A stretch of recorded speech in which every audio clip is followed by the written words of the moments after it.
ndani yetu. Tuendelee kumshukuru Mungu, kumwambia asante kwa wema na rehema na fadhili zake ambazo anatujalia kila itwapo leo, kwa neema yake na kwa huruma zake. Tuombe tu mbele zake sasa. Baba yetu wa mbinguni, jina lako litukuzwe, ufalme wako uje na mapenzi yako yakatimizwe. Ulitakalo Baba likatendeke kwa utukufu wa jina lako. Naomba tuongozwe na Roho Mtakatifu wako katika kujua, katika kufahamu, katika vyote, katika yote. Naomba utawala, umiliki wako na nguvu zako Baba yangu, katika jina la Yesu. Asante kwa pendo lako, asante kwa neema yako, asante kwa fadhili zako.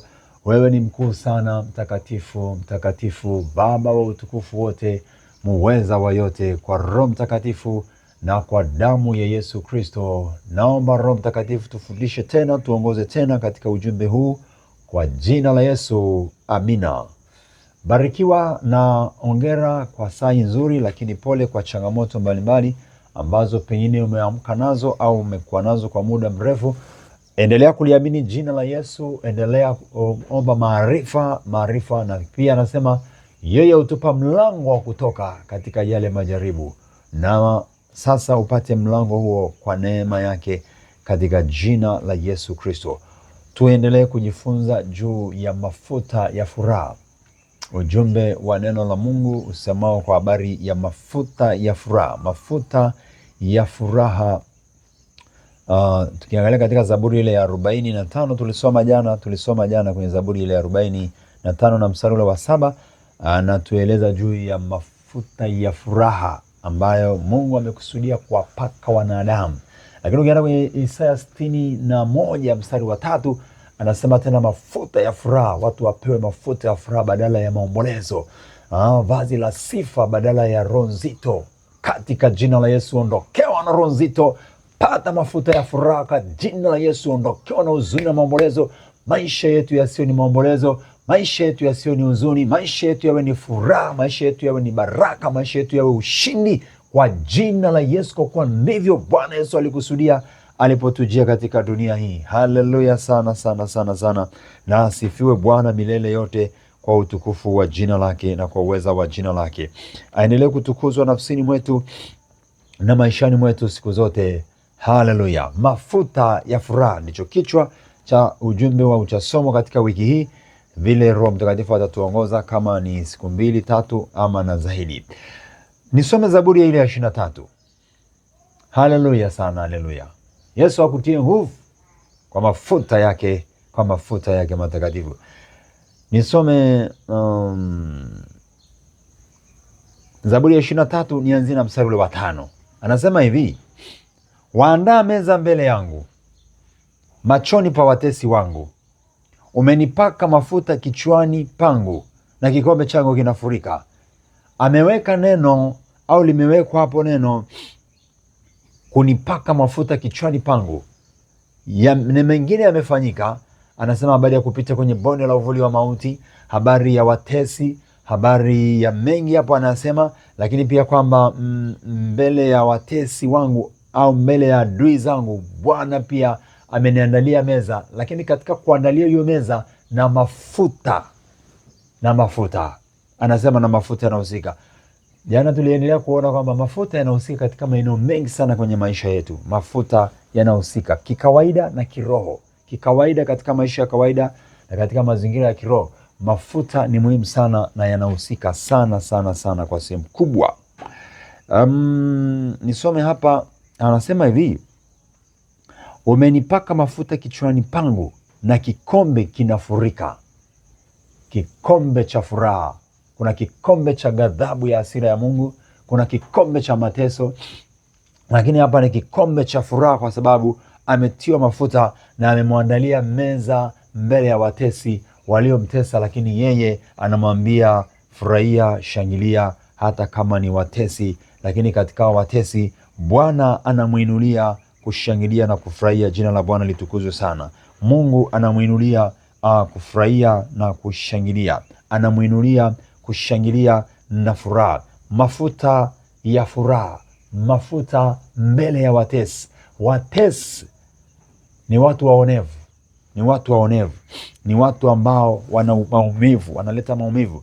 Lakini hapa anasema waandaa meza mbele yangu machoni pa watesi wangu, na kumpaka na mafuta.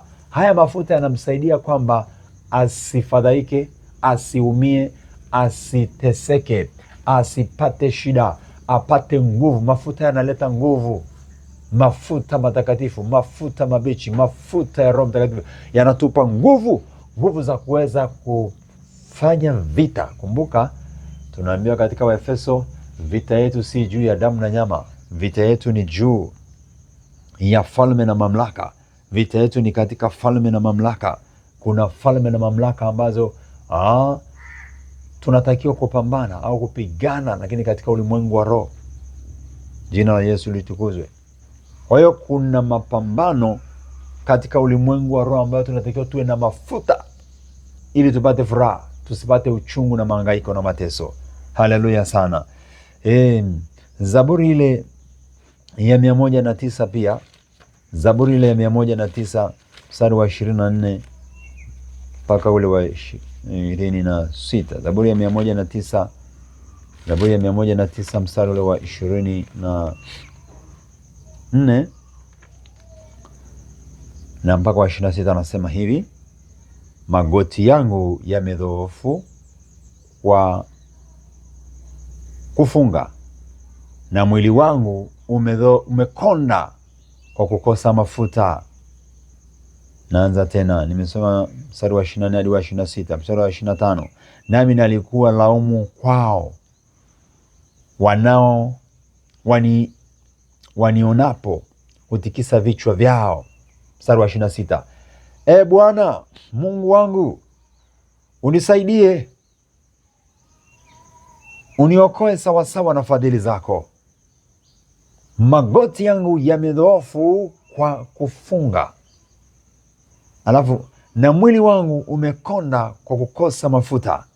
Kukosa mafuta kunasababisha kukonda.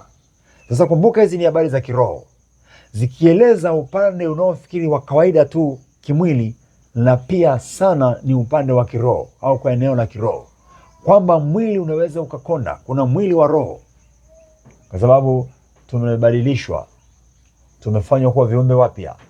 Kiumbe kipya ana mwili tofauti na mwili wa kawaida. Mwili wa tamaa umekufa, ulizikwa pamoja na Kristo, ukafufuliwa mwili mwingine. Sio wewe unayeishi, sio mimi ninayeishi, ila ni Kristo ndiye anayeishi. Kristo ndiye anayeishi, Kristo ndiye anayeishi, Kristo ndiye anayeishi ndani yetu, na sisi tunaishi maisha ya Kristo. Kwa hiyo anasema mwili, kuna mwili wa roho, mwili wake umekonda, magoti yamedhoofika kwa sababu ya kufanya jambo la kiroho. Kwa sababu anasema hapo maombi, kwa sababu ya kufunga kwa ajili ya maombi. Sasa mwili ukikosa mafuta, hata mafuta ya kawaida yakikosekana, kuna shida katika mwili. Mafuta ya kawaida kabisa, yale ya kawaida ya kwenye mwili, ya kwenye chakula, yakikosekana ni tatizo kwenye mwili. Kwa hiyo unaona umuhimu mkubwa sana wa mafuta katika mwili. Naam, anasema yeye amekonda. Kuna kukonda kiroho, kuna kukonda kimwili na kuna kukonda kiroho. Jamani, kwa kweli mafuta tukiyakosa yale ya mwilini, hapa ameeleza kwamba tunakonda. Kama ni hivi, ujue hata mafuta ya roho tukiyakosa tumekonda. Sikiliza, ibada isiyokuwa na Roho Mtakatifu, ibada isiyokuwa na mafuta, kanisa lisilokuwa na mafuta limekonda. Watu wanakonda, watu wanakonda, watu wanakonda kwa sababu ya kukosa mafuta. Mafuta ya roho yakikosekana, watu wanakonda. Mimi nakwambia, watu wanakonda kwa kukosa mafuta ya Roho Mtakatifu. Watu ukonda kwa kukosa mafuta ya Roho Mtakatifu, watu ukonda. Kwa kanisa lisilo na mafuta mabichi, mafuta matakatifu, ni ukondefu, ni udhaifu, panakuwa pakame. Ibada inakuwa kame, ibada inakuwa dhaifu. Kwa nini? Kwa sababu ya kukosa mafuta. Kwa sababu ya kukosa mafuta. Mafuta, tunatakiwa mafuta. Anasema amekonda. Kwa hiyo kuna kukonda kiroho, kuna kukonda hata kimwili. Kuna kukonda kimwili na kuna kukonda kiroho. Mithali 3:7. Mithali sura ile ya 3. Nisome pia Mithali sura ile ya 3 na mstari ule wa 7 hadi wa 8. Mithali 3:7 hadi 8 nasema hivi. Mithali 3 Mstari wa 7 na wa 8, usiwe mwenye hekima machoni pako, mche Bwana ukajiepushe na uovu. Mstari wa 8, itakuwa afya mwilini pako na mafuta mifupani mwako, na mafuta mifupani mwako. Sasa kumbuka amesemaje? Usiwe mwenye hekima machoni pako, ila mche Bwana ukajiepushe na uovu. Kumcha Bwana, kujiepusha na uovu, kunaleta mafuta ndani ya nafsi, ndani ya maisha ya kiroho. Mafuta ya furaha kwa jina la Yesu. Maombolezo yaondoke. Itakuwa afya mwilini pako na mafuta mifupani mwako. Nini kilichotendeka? Ni kule kuacha uovu alafu na kumcha Bwana. Kuacha uovu na kumcha Bwana kunaleta mafuta ya furaha katika nafsi zetu, katika maisha yetu. Kunaleta kitu cha furaha ndani ya maisha yetu, ndani ya nafsi zetu. Kunaleta jambo la baraka. Kunaleta kumcha Bwana sawasawa, kunaleta kumjua Bwana sawasawa. Mafuta yanatusaidia, yanatuwezesha kumjua Mungu, kumpenda Mungu, kumtambua Mungu sawasawa. Haleluya, sana sana sana. Mafuta mabichi, mafuta matakatifu, mafuta ya Bwana. Shalom sana, shalom sana, shalom sana. Ahimidiwe Bwana wa majeshi, Mungu mwenye nguvu, kwamba itakuwa afya mwilini petu. Kuna afya ya kiroho, kuna afya ya kimwili. Kumcha Bwana, kujiepusha na uovu, kunaleta mafuta. Anasema itakuwa na mafuta mifupani, mifupa katika mwili wa roho. Mafuta yana kazi kubwa na kitu kikubwa jamani, katika maisha yetu. Tafuta mafuta.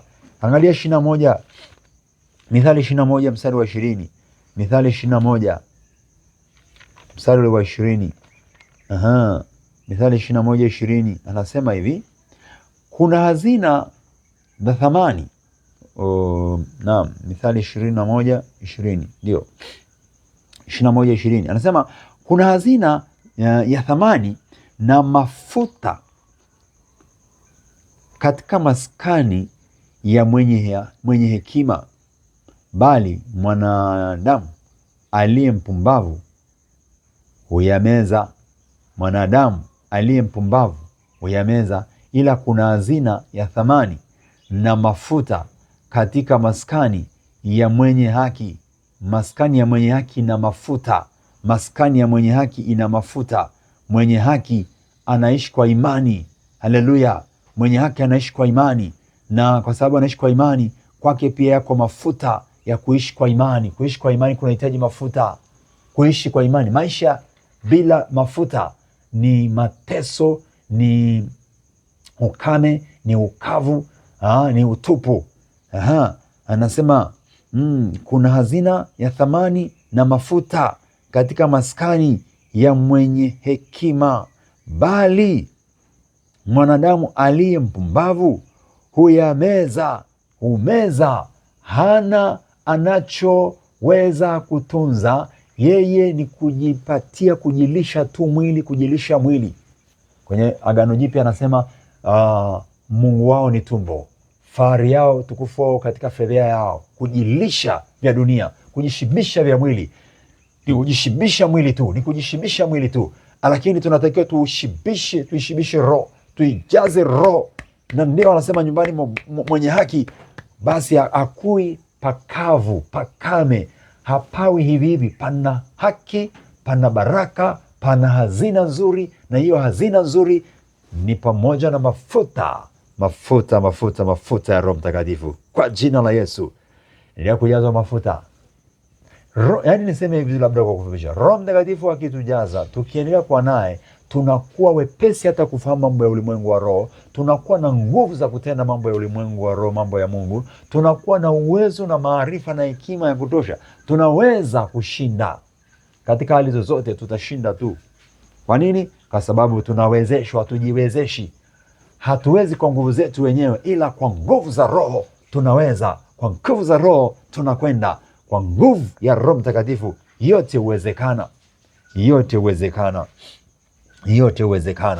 Yote yanawezekana, na tunaweza kushinda sana. Isaya sura ile ya kwanza kabisa na mstari wa 5 mpaka wa 7.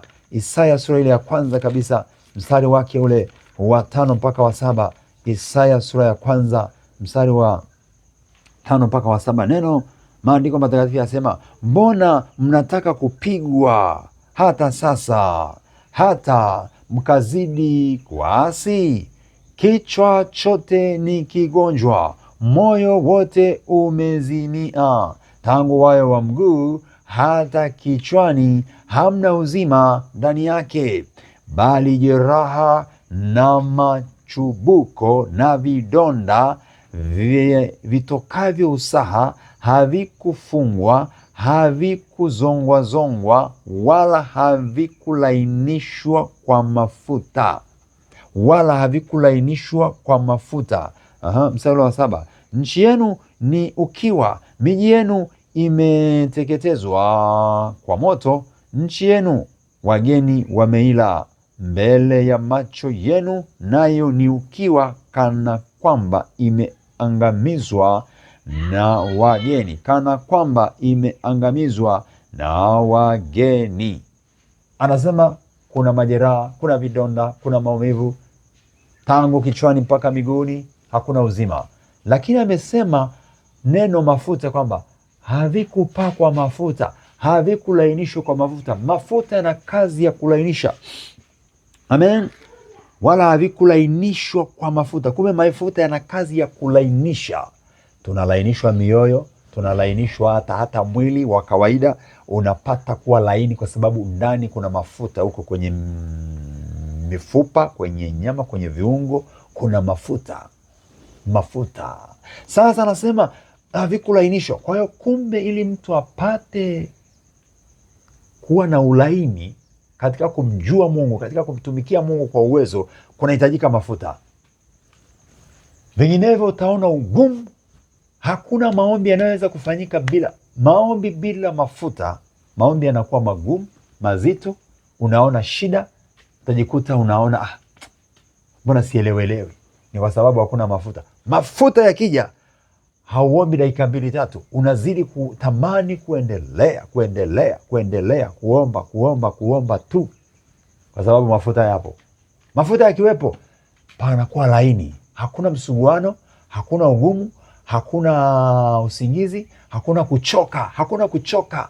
Mafuta si yamelainisha, hapa choki, hapa zeeki, hakuna kuzeeka katika masuala ya kiimani, kwa sababu mafuta yakiwepo, hata wakati wa uzee tunapewa nguvu, tunapewa uwezo, tunapewa uweza, tunapewa mamlaka na nguvu mpaka wakati wa uzee. Shalom.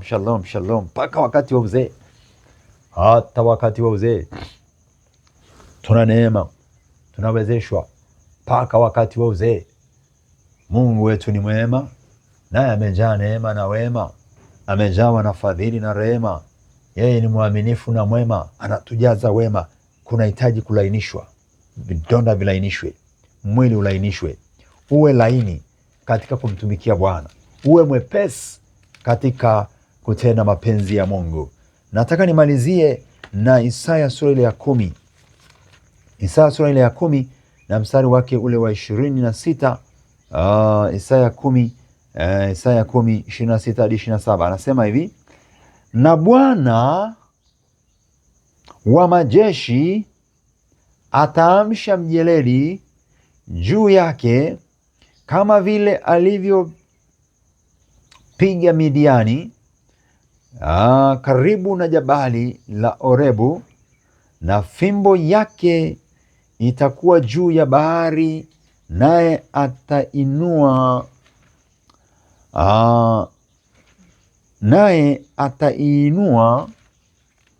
kwa namna ya Kimisri. Tena itakuwa, akisema kwa namna ya Kimisri, manake vile alivyoipiga bahari ikagawanyika kupitia Musa, bahari ikagawanyika, Waisraeli wakapita. Mstari wa 27, tena itakuwa katika siku hiyo, mzigo wake utaondoka begani mwako, na nira yake shingoni mwako, nayo nira itaharibiwa kwa sababu ya kutiwa mafuta. Kwa hiyo tunataka tu tuone ile neno pale, nira itaharibiwa kwa kutiwa mafuta. Kwa hiyo natamani tupate hilo neno, hicho kipande cha hilo neno hapo. Nira huharibiwa, huondolewa kwa kutumia mafuta. Kwa kutumia mafuta, nira inaharibiwa, nira inaondolewa. Nira inaharibiwa, nira inaondoshwa kwa kulainishwa na mafuta. Nira. Sasa nira, ukienda kwenye Agano Jipya, Yesu anaisema, ni habari za kiroho kabisa hizi.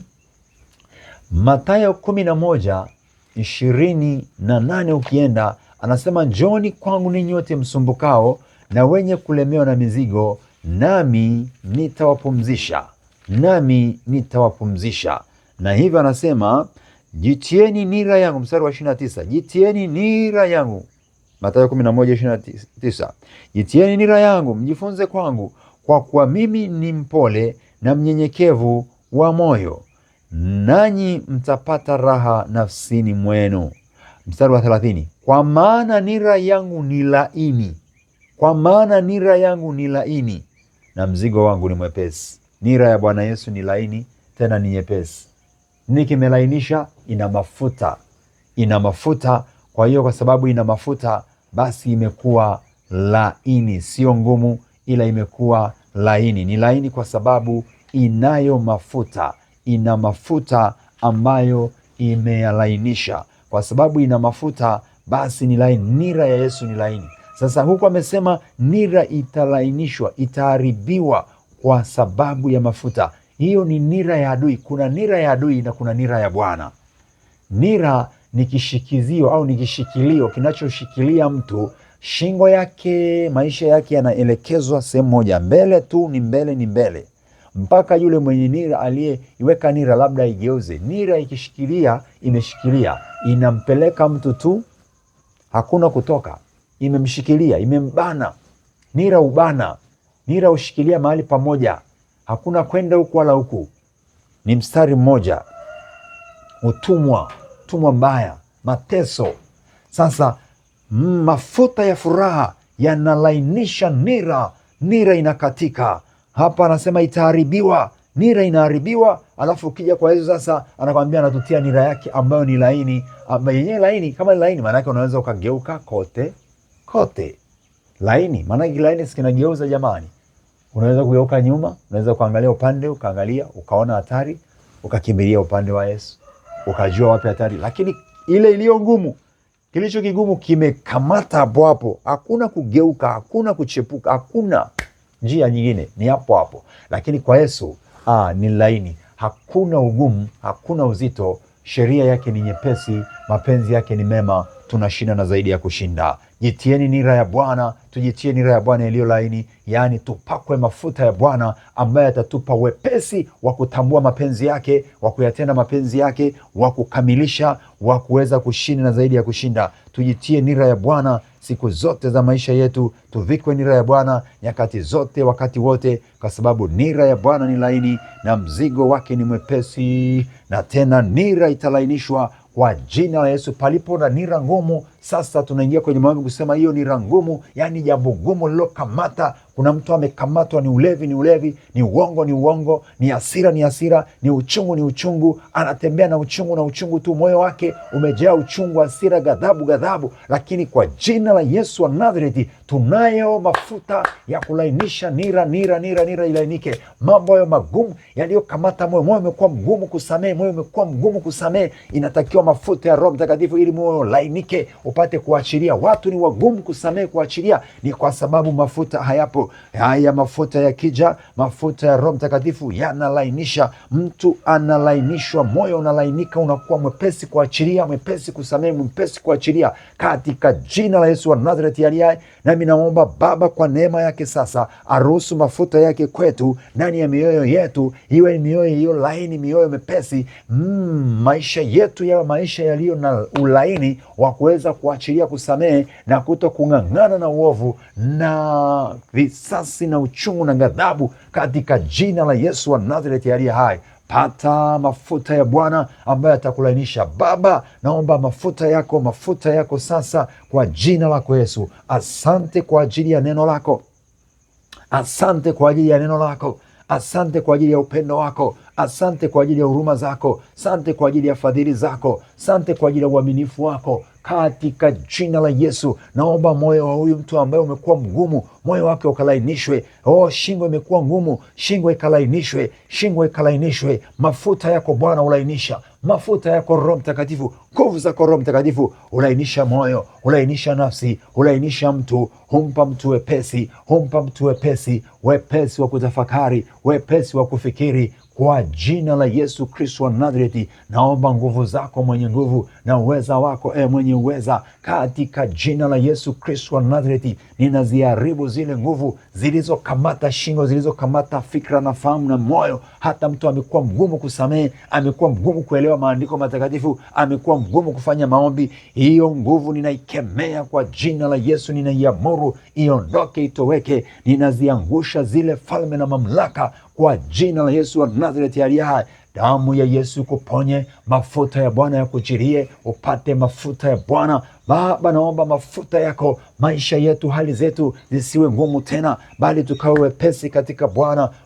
Waliojaa neema na rehema na fadhili, katika jina la Yesu Kristo wa Nazareti aliye hai. Baba unayeponya na kuokoa, Baba unayetakasa na kuuisha, naomba rehema zako na fadhili zako, naomba rehema zako na fadhili zako, naomba rehema zako na fadhili zako, katika jina la Yesu Kristo wa Nazareti. Gusa Bwana wa mabwana, gusa Bwana wa majeshi, gusa kwa huruma zako nyingi, kwa fadhili zako zilizo kuu, katika jina la Yesu Kristo. Nazipinga kazi za ibilisi, naziharibu njia zote za uovu. Damu yako Yesu ikaponye moyo huu ambao umekuwa mgumu sana, amekuwa mgumu kusamehe, kuachilia, amekuwa mgumu kufahamu, amekuwa mgumu kupata furaha. Furaha ya Bwana ije juu yako, furaha ya Bwana ije juu yako. Mafuta ya furaha yatujirie, yajirie familia zetu kwa jina la Yesu Kristo. Ondoka kwenye unyonge na uzito, achiliwa kwa damu ya Yesu wa Nazareti aliye hai.